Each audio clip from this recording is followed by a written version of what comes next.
Hey, it's Rebecca Smith from the KBIA newsroom in Columbia, and it's time for Missouri Health Talks, a project where we listen in on Missourians' conversations about access to health care. For the month of November, we're focusing on the role that human connection can play in health. Erin Washburn and Stephanie Daniels both work for FosterAdopt Connect in Springfield. They spoke about how some of their services, especially their Youth Connect drop-in center, can support youth ages 13 through 21, as well as families involved in the child welfare system. Here's Erin.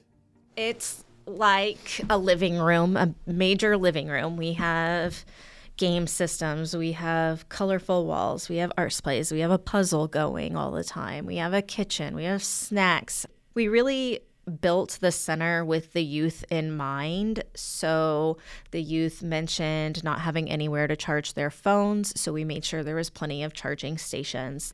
Everything in there was intentionally designed to make them feel comfortable and at home.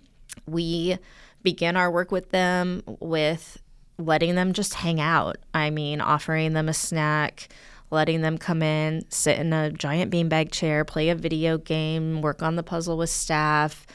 And slowly, through building that relationship with them, they'll start to share, and other services can come out of that. So they might be like, oh, we haven't bought groceries in a month, and so I came here to eat dinner, and we can provide them with a grocery bag.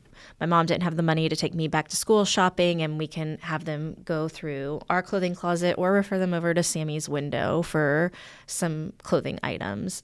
So it's just those little pieces of, I like to say hanging out, but that sounds so informal, building that relationship with those youth. So just sitting down, whatever they're into, talking about it with them and building that relationship so that they're comfortable coming in and getting services. And then slowly their families might be comfortable coming to a family event, and we can connect them with the FosterAdopt Connect as a whole and some of the other programs that we have. Our caregivers do receive a lot of secondhand PTSD from what their kiddos have gone through.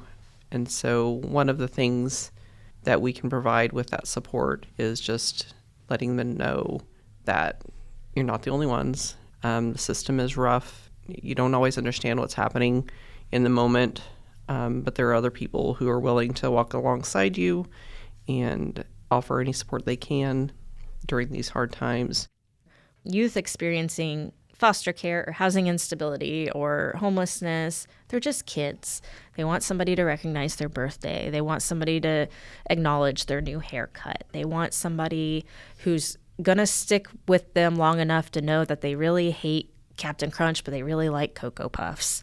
And so I think that for youth who are going through trauma, having that person in their life to make them feel seen is what we're going to do here at FosterAdopt Connect. And I think it helps repair that tiny little bit of themselves that maybe has been torn up by trauma in the past, and teaches them that there are caring adults out there that can help them when they need help.